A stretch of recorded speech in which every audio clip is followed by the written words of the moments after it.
ይሄ ያ ያረጀ ላፕቶፕ ነው አሰው መስሎኝ ነበር። የምፈልገውን ነገር ብቻ እያስገደደኝ ስራ ቦታም ድረስ እየመጣ ይረብሸኝ ጀመር።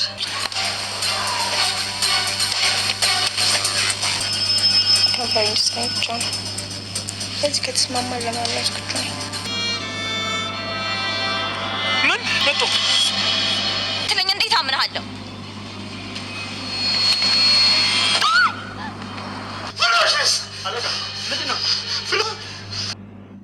ሰላም ውድ ቤተሰቦቼ እንዴት ናችሁልኝ? ሁሉ ሰላም ጌታ ይመስገን። እኔ ጋር ሁሉ ሰላም ሁሉ መልካም ነው። ቀጣዩን ክፍል ይዤ ቀርቤያለሁ። እስከ መጨረሻ እንድትከታተሉኝ ስል ጋበዝኳችሁ። ስለምትከታተሉም ከልብ አመሰግናለሁ። ያለፈውን ክፍል ትንሽ ላስታውሳችሁ።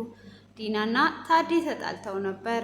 እሱም እኔ ከቤቱ ወጥቼ ትንሽ ብቻዬን መሆን እፈልጋለሁ ብሎ ሲላትም በፍጹም አንተ ከቤት መውጣት የለብህም። ከቤትም መውጣት ካለብኝ እኔ ነኝ።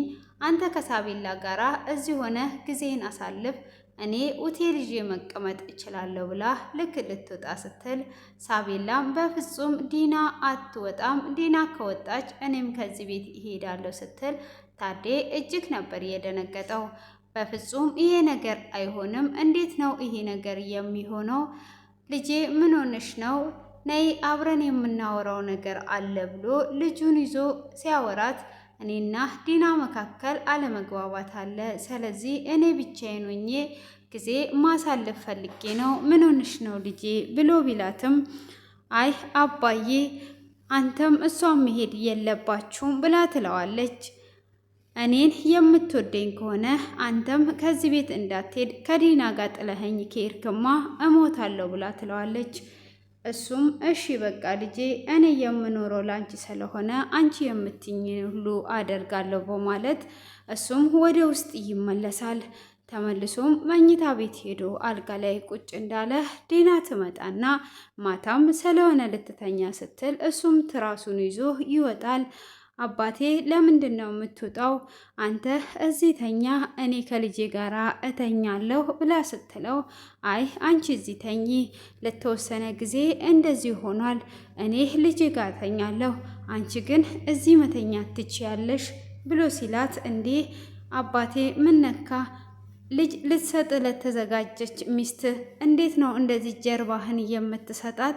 ጀርባህን ሰጥተሃት የምትሄደው ለምንድን ነው? በፍጹም እንደዚህ መሆን የለበትም፣ አረባክህን ብላ ትለምነዋለች። እሱም እንደዛ በምትለው ሰዓት አሁን ምንም ነገር የለም፣ ስለዚህ ከተኛች ተኝ ብሏት ትራሱን ይዞ ወደ ልጁ ክፍል ይሄዳል። በዚህኑ ሰዓት ዲና ትተኛለች። ዲናም ስትተኛ ከመተኛቷ በፊት እንደዚህ ልብ እየተሰማክ ርብቃ እዚህ ቤት ከመጣች በኋላ ነው።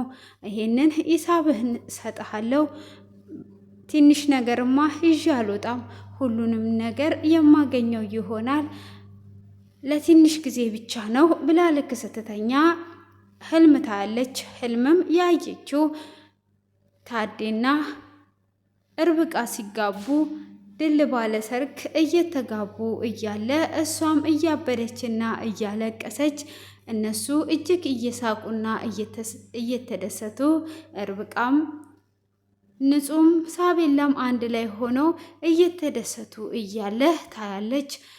እሷም ባርኮንን ይዛ ከሆስፒታል ስትመጣ ሰርግ በሰርግ ሆኖ ስታይ እጅግ ትደነግጥና ብንን ብላ ስትነሳ ህልም መሆኑን ካወቀች በኋላ ይሄ ነገርማ በፍጹም መሆን የለበትም፣ እንዴት ነው ይሄ ነገር ሊሆን እየቻለው በማለትም በንዴት እሷም የሳቤላ በር ስር ሄዷ ታዳምጣለች። ስትሄድም ሳቤላና ታዴ እያወሩ ነበረ።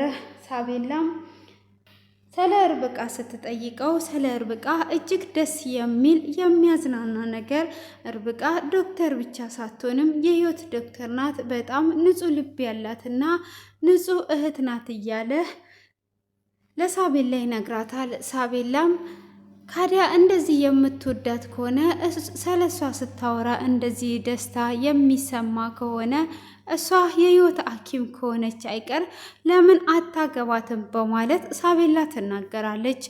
ይሄንንም ዲና ትሰማና እጅግ እየተናደደች እያለቀሰች ወደ ክፍሏ ትመለሳለች። ታዴም ሳቤላን እንደዚህ አትበይ፣ ነይ ልጄ ተኚ በቃ ብሎ እንድትተኛ ያደርጋታል። ዲናም ይሄንን የሰማች ቶሎ ብላ ለባርኮን ትደውልለታለች። ለባርኮንም ደውላ ፍቅሬ ዛሬ ቤት ውስጥ ጉድ ተከስቷል፣ እኔ ብቻዬን ነኝ ያለሁት፣ ቶሎ እንድትመጣልኝ እፈልጋለሁ፣ ከጎኔ እንድትሆንልኝ እፈልጋለሁ ብላ ትለዋለች። እሱም ምንድነው? ምን ሆነሻል? እያለቀሽ እኮ ነው ያለሽው ብሎ ሲል ሁሉንም ነገር ትነግረዋለች። ዛሬ የእንጀራ ገመዴ ሊበጠስ ትንሽዬ ነበር የቀረው፣ ሳቤላን ባልጠቀምባት ኖሮ ዛሬ አብቅቶልን ነበረ፣ ምንም ነገር ሳናደርግ ተነቅቶብን ነበረም በማለት ትነግረዋለች። እንዴት ነው ይህ ነገር ሊሆን የቻለው? ለምንድን ነው ብሎ ሲላት አይ እሱማ እኔ ሳቤላን ተጠቅሜ ነው እንጂ ከቤት አባሮ የነበረ፣ ሳቤላን ይቅርታ ጠይቄያት ንጹህን እንደማመጣላት ቃል ከገባሁላት በኋላ አባቷን እንድታሳምንልኝ አደረግኩኝ እና እሺ ብላ አባቷን ሄዷ እኔ እንዳልሄድ አስደረገችልኝ ብላ ትለዋለች። ስለዚህ አሁን ላይ ንጹህ መምጣት አለባት፣ ንጹህ የኔ ካርታ መጫወቻ ናት፣ ትምጣና በቅርብ ትቀመጥ ብላ ትለዋለች።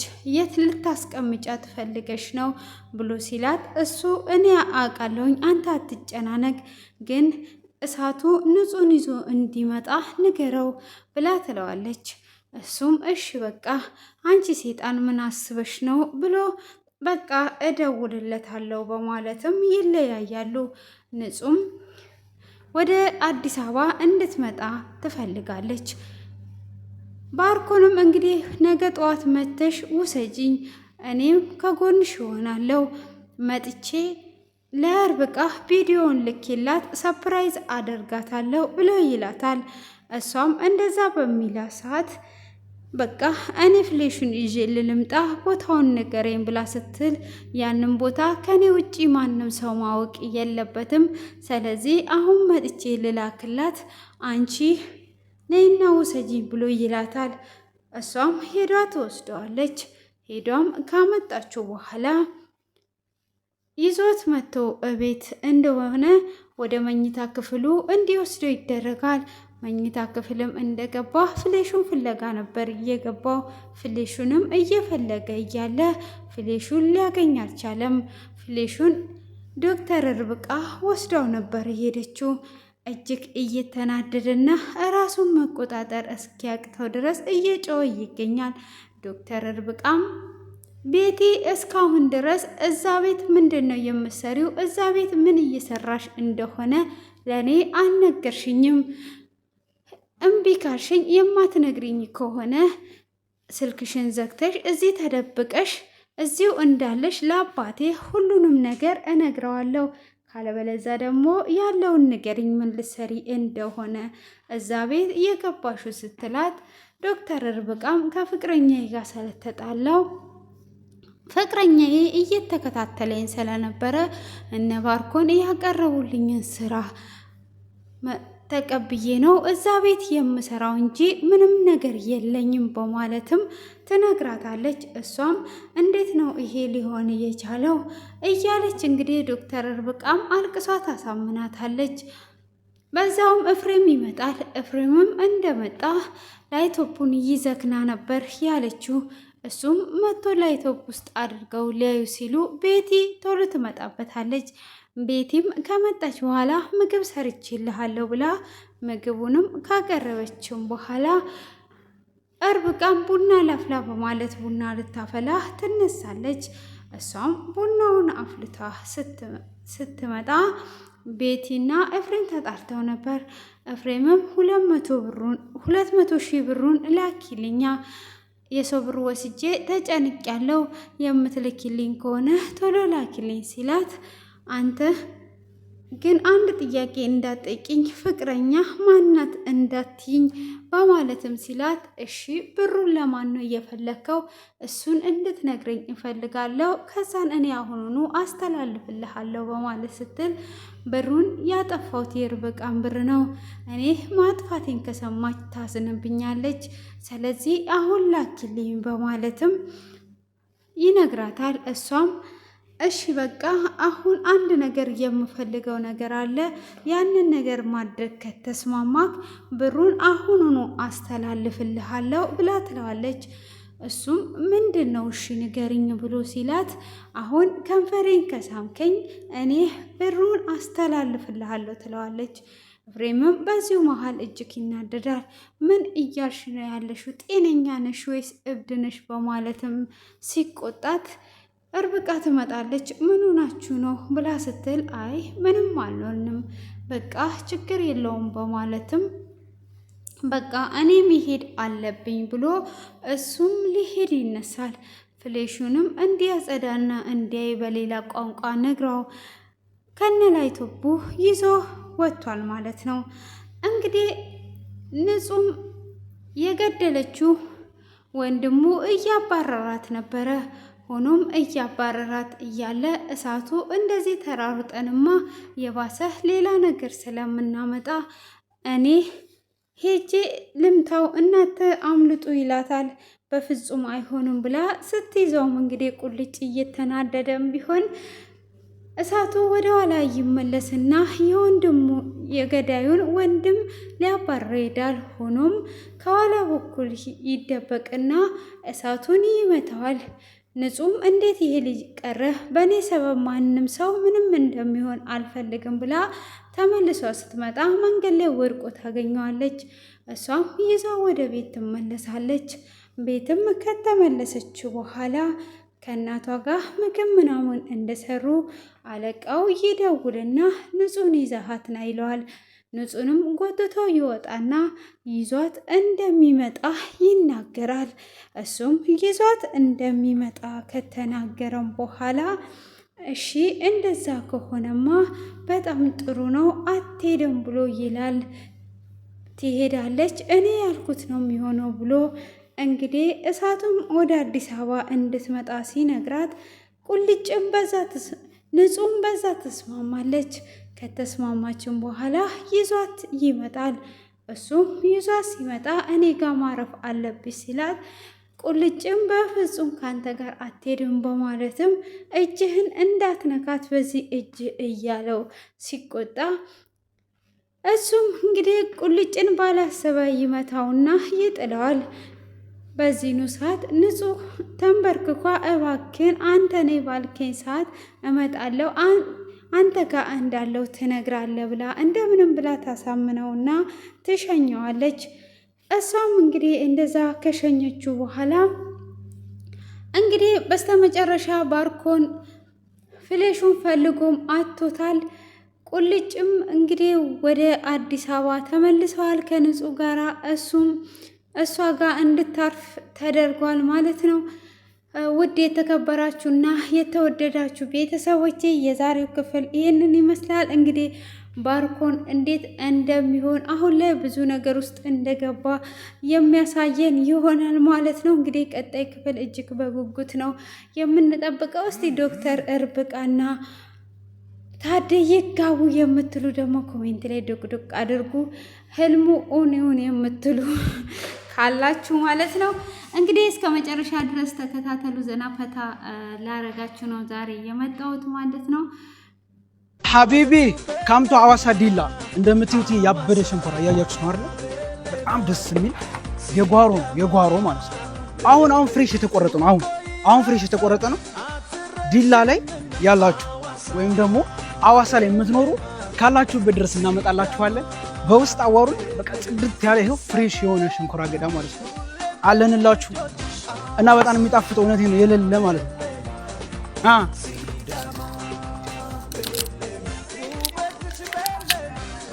ያበደ ነው በቃ ያበደ ማለት ነው። ጋይስ ወዳችሁታል? ይሄ የዲላ ሸንኮራ አገዳ ነው እንደምታዩት። የዲላ ሸንኮራ አገዳ እንደዚህ በጓሮ ላይ እንትን ብሎ የሚስተካከል ቀየው ያበደ ማለት ነው።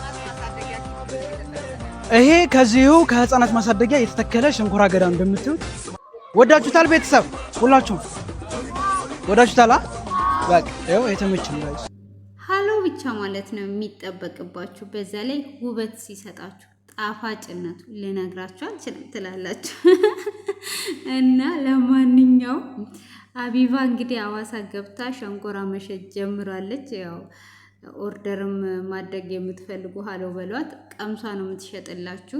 እናንተም ደግሞ ቀምሳችሁ ነው የምትገዙት ማለት ነው። እንግዲህ በአዋሳ ዙሪያ ያላችሁ ብቻ ሳይሆንም እስከ ፈረንጅኛ ሀገርም ሳናመጣ አንቀርም ማለት ነው። እንግዲህ ኢትዮጵያ ስትገቡ ስራ መስራት ትችላላችሁ። ድምጻችሁ የወንድ ነው የሴት ነው ምናምን የለም። ዘና ፈታ ብላችሁ እምዬ ኢትዮጵያ እንግዲህ ኮራ ታደርጋለች። አሁን እቺን መኪና የትኛዋ ነበረች የኔ? እስቲ እዚህ ውስጥ እቺን መኪና የምታውቁ የኔ መኪና የቷ ናት?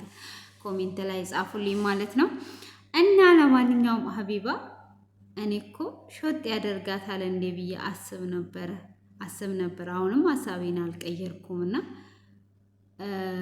ሹሃደ ዋንኛውም ላወራ ያልኩት ይገባቸዋል ብዬ ተስፋ አደርጋለሁ። እና ሁለት መልክ ነው ያላት። ሁለት መልክ ሳይሆን ሶስት መልክ ነው ያላት። እና ስለ ተፈጥሯ አይደለም፣ ስለ ተፈጥሯ እግዚአብሔር የፈጠረውን አሜን ብሎ ነው የሚቀበለው። አሜን ነው። የእግዚአብሔር ስራ ውስጥ አንገባም፣ አትግቡ። እና ሁለት መልክ ናት ስል ምን ለማለት ፈልጌ ነው። እና የአሁን ሀዋሳ ላይ እንግዲህ ሸንኮራ እየሸጠች ናት። እንደዚህ ሸንኮራ መሸጧ ግን ጎበዝ ናት። ለምን አንዳንድ ጊዜ ከስግደት የሚሄዱ እህቶች ምን አለ መሰላችሁ ብር አለን ብለው ጢር ይሉና እንትን በቃ ከትልቅ ነው መነሳት የሚፈልጉት። የሰው ልጅ ከትንሽ ነው የሚነሳው፣ ከትንሽ ወደ ትልቅ። የፈለገ ያህል ብር ተይዞ ቢኬድ ብር አላቂ ጠፊ ነው። ልክ ጠዋት ጤዛውን አይተን ከሰዓት እንደሚጠፋው ብር ጠፊ ነው። እና ከትንሽ ወደ ትልቅ ሲኬድ ግን ስኬት ይኖራል ማለት ነው። እንደኔ እኔም ከሞከርኩት ተሞክሮ ማለት ነው። እና እኔ ከዚህ ከስግደት ሄጄ ብሬን አካውንቴ ውስጥ አስቀምጬ በቆሎ መንገድ ላይ ሲሸጥ ነበረ ማለት ነው። ይሄንን ያደረኩት በብር ማጣት ሳይሆን አንደኛ ከሰው ጋር ትለማመዳላችሁ፣ ስለ ስራው ስለ አየሩ ትለምዳላችሁ። ከዛ ያቺ በቆሎ ብታከስራችሁም ትንሽዬ ነው የምታከስራችሁ ማለት ነው። እና ብራችሁን አስቀምጣችሁ ወይን መጀመሪያ ሰው ቤት መግባት የምትሰሩት፣ አሁን ለምሳሌ ምግብ መስራት ፍላጎት ካላችሁ መጀመሪያ ወይን ሰው ቤት መግባት፣ በቃ እናንተ በምትሰሩት ሙያ አንድ ዙር ሰው ቤት መግባት ዝቅ ማለት አይደለም፣ ራሳችሁን ከፍ ማድረጋችሁ ነው። እና ብዙ ሙያ ተምራችሁ ስለ ከስተመር አያያዝ ሙያ ሊኖራችሁ ይችላል። ሼፍ ሆናችሁ ሊሆን ይችላል። ብዙ ነገር ትማራላችሁ ማለት ነው ሰው ጋር ስትገቡ። አሁን ያኔ ከዛም በኋላ ያንን በቆሎን ሸጬ ከሰዎች ጋር ስግባባ ሰዎች ሲለምዱኝ በቃ እኔ መሆኔን ሲያውቁ ጊዜ ምግብ ቤትና ሱቅ ከፈትኩኝ። ያን ጊዜ በደንብ ነበረ እየሸጥኩ የነበረው ማለት ነው። ሰው አውቆኛል። አንቺ እንደዚህ ሆነሽ ምናምን። ሲጀመር እኔ በቆሎ አትርፎኝ ሳይሆን እዛ ጋር የመጣሁት በበቆሎ ትርፍ ሳይሆን በራሴ ባስቀመጥኩ ብር ነው። እና ከአረብ ሀገር የሚሄዱ ሴቶች ብዙ ጊዜ ከስረው ወደ ስግደት የሚመጡበት ምክንያት ምንድን ነው? ቤት ኪራይ ሲከራዩ 300 ብር ቤት ኪራይ እየተከራየ የነበረውን 600 ብር ይከራያሉ። ከዛ የ6 ወር ይሰጣሉ። ከዛ ስራውን አያውቁትም። ወይም ምግብ ቤት ከሆነ እንዳለ ምግቡንም በውድ ይገዙና በአንድ ቀን ዝም ብሎ ይሰራሉ። ሲጀመር ምግብ ቤት ሲከፈት ለራሳችሁ ምሳ የሚሆን ሰርታችሁ ከዛ ላይ ነው የምትሸጡት። ብዙ ነገሮች አሉ ማለት ነው። ቪዲዮ እንዳይረዝምባችሁ አጠር አድርጌ ነው የምነግራችሁ ማለት ነው። እና በተለይ ከስግደት የሚሄዱ እህቶች በቃ እኔ ብዙ ጊዜ አሁን ራሱ የሚገጥሙኝ ሰዎች አሉ። በቃ ብሩ የሚያልቅ አይመስላቸውም እና ስትመክሯቸው እንኳን ስትነግሯቸው የማይሰሙ አሉ። እና ብንሰማ ለራሳችን ነው የምንጠቀሙ፣ ባንሰማም ደግሞ ራሳችንን ነው የምንጎዳው። አንዳንድ ሰው ትክክለኛ የራሱን ተሞክሮ ሊነግራችሁ ይችላል። አንዳንድ ሰው ሊጎዳችሁ ይችላል። ግን እኔ አሁን እዚህ ሀገር ተመልሼ የመጣሁበት በራሴ በዘመድ ኩርኳማ ነው እንጂ የመጣሁት በፍጹም እዚህ ሀገር አልመጣም ነበረ። ትርፍ አለው፣ አሰራሩን አውቄበታለሁ።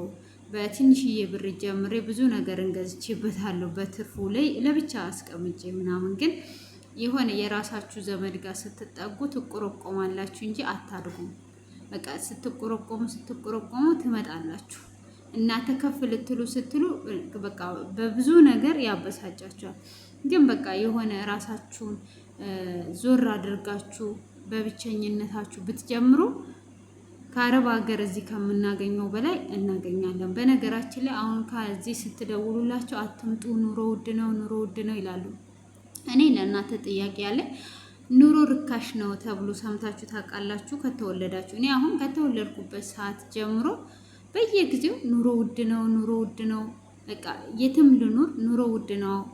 እዚህም ሀገር መታችሁ ከሆነ አገራችሁ መሆናችሁ ኑሮ ውድ ነው ሲባል እንጂ እኔ ሆይ ኑሮ ረክሷል ተብሎ እልል የተባለበት ጊዜ ገጥሞኝ አያውቅም። እና ኑሮ ውድም ቢሆን ምንም አይነት ነገር ቢሆን ለምሳሌ 5 ብር ገዝታችሁ 3 ብር አትሸጡም አይደል? 5 ብር ከገዛችሁ 10 ብር ነው የምትሸጡት። ወይም ደግሞ 10 ብር ከገዛችሁ 11 ብር ነው የምትሸጡት። ወይም 11 ከ50 ነው የምትሸጡት። 50 ብር ብትገዙ 51 ብር ሊሸጡ ትችላላችሁ። 50 ሳንቲም ልታገኙ ትችላላችሁ። ያው ነው ዞሮ ማለት ነው። ምንም የተወደደ ኑሮ ምናምን የለም። ኑሮ የሚረክስበትም ሰዓት የለም። ኑሮ ሁሉም እኩል ነው የሚሄደው። በቃ እንደ ጊዜው ነው የሚሄደው። እናንተም እንደ ጊዜው ትኖራላችሁ እንጂ ኑሮ ውድ ነው በሚለው እዚህ አትሸወዱ ማለት ነው። ራሳችሁ እስቲ አስቡት። ኑሮ ርካሽ የተባለ ጊዜ አለ የለም? እና ይሄንን ልላችሁ ነው። ከትንሽ ተነሱ። ብር አለኝ ብላችሁ ላይ አትውጡ። ከዚህ እንደሄዳችሁ ሁሉ ነገር አያምራችሁ። መጀመሪያ ጎንበስ ብላችሁ ከዛን ቀና ትላላችሁ ማለት ነው። ጎንበስ ሲኖር ነው ቀና የሚኖረው እና እንደዛ እላችኋለሁ ማለት ነው። ትንሽዬ ቪዲዮ ላስገባላችሁና ፈታ ያደረገችኝም ቪዲዮ ላሳያችሁ ማለት ነው። አንቺ ጋር ምናልባት የቀረ ስሜት ካለ ምንም ቢሆን የልጅሽ አባት ስለሆነ መውጣት ካለብኝ እኔ እወጣለሁ የሚል ሀሳብ ስለነበረኝ ነው። አይ አልፈልገውም ካልሽ ደግሞ እኔ ለማደርገው ነገር ምንም አንቺን እንትን የምትይኝ የምትወቅሽኝም ነገር የለም። ገባሽ? የፈለኩትን ነገር መኖር እችላለሁ ብዬ ነው የማስበው። ተረዳሽኝ? ከሱ ጋር የማሳልፈውን ነገር ማለት ነው። ከዚህም በኋላ አለው ተረዳሽ? ኦኬ ኖርማል ነው። ግን ደግሞ ማለት ነው ያው የልጄ አባት አይደል? ከፍቶት ማየት አልፈልግም። አንዲት ነገር ሲደብረው ሲከፋው ምናምን ባይ እኔና አንቺ አንላቀቅም። ምክንያቱም እኔ ባልፈልገው ልጁ ይፈልገዋል። ገባሽ? የልጄ አባት ነው። እንዲደብረው አልፈልግም። አይ ይደብረዋል ይከፋዋል ምናምን ካልሽ ደግሞ እኔ አንቀባርሬ አኖረዋለሁ። ያ ሰላም ውድ ቤተሰብ ተረት እሺ የላም በረት እና ዛሬ ደግሞ ምን እያላችሁ ነው ያላችሁት? እንግዲህ ምን ነበር የሚባለው? ዶሮን ሲያታልሏት ይሄ ፈላዋ ያንቺ ነው አሏት ነው ወይስ የእናንተ ነው አሏት? የነሩታ ነው አሏት መሰለኝ። እና ውድ ቤተሰቦቼ እንግዲህ ድምጽ በመቀየር ከች ብዬላችኋለሁ ማለት ነው። ያው ወቅ ደመቅ ሸብረቅ ይበላችሁ ብዬ ነው። እንግዲህ እነኚህ ሰዎች ወዴት እየሄዱ ነው? እንግዲህ ባልሽን ተይልኝ ስትላት እንግዲህ ሩታ ባሌ እንዲከፋው በፍጹም አልፈልግም፣ ስለማልፈልግ የማይመችሽ ከሆነ እኔ አንቀባርሬ አኖረዋለሁ ስትላት እንግዲህ ወይዘሮ ሄርሜላ ወሽመጧ ብጥስ ነው ያለው። ወሽመጧ ብጥስ። እኔ እንደውም ላነሳው ሳየው ወሽመጧ ከመበጠሱም ፍርፍር ነው ያለው እና ከዛን ያው ከቪዲዮ መልስ ደግሞ ያው ተገናኝተን ነበር እንደተለመደው አውርተን ምናምን ይሄ እንደዚህ ነው የሚያዋጣው እንደዚህ ነው እንጂ ማታለል የምንችለው ማታለል አንችልም ብለውኝ አሉኝ ማለት ነው። እንግዲህ በርቱ አልኳቸው። እንግዲህ ሩታ ደግሞ በጣም አምሮባታል ከወለደች፣ ገንፎ ተመችቷታል፣ መውለድ ጥሩ ነው እና ደግመሽ ደጋግመሽ ውለጂ ብለናት አውርተን ምናምን ተለያየም ማለት ነው። ትናንት ተገናኝተን ነበረ እና ለማንኛውም እንግዲህ እንደዚህ ይመስላል እያልኳችሁ ጥያቄ ልጠይቃችሁ ነው። አሁን ደግሞ ያው ምንድን ነው ነበረ ጥያቄ? አንድ አይን ያላት የማትበላ እንቆቅልሽ ነው ለካ። ደግሞ ካልተሰበረ የማያገለግል። ኧረ በእናታችሁ እኔ ትናንት ሰምቼ ፈንተሽ ብዬ ነው የተኛሁት እና እናንተ መልሱልኝ። እስከዚህን ሰዓት ስለተከታተላችሁኝ ከልብ አመሰግናለሁ። መልካም ቆይታ ይሁንላችሁ። ቀናችሁ ያማረ የተዋበ ይሁን። ተባረኩልኝ። መልካም ቀን። ባይ ባይ።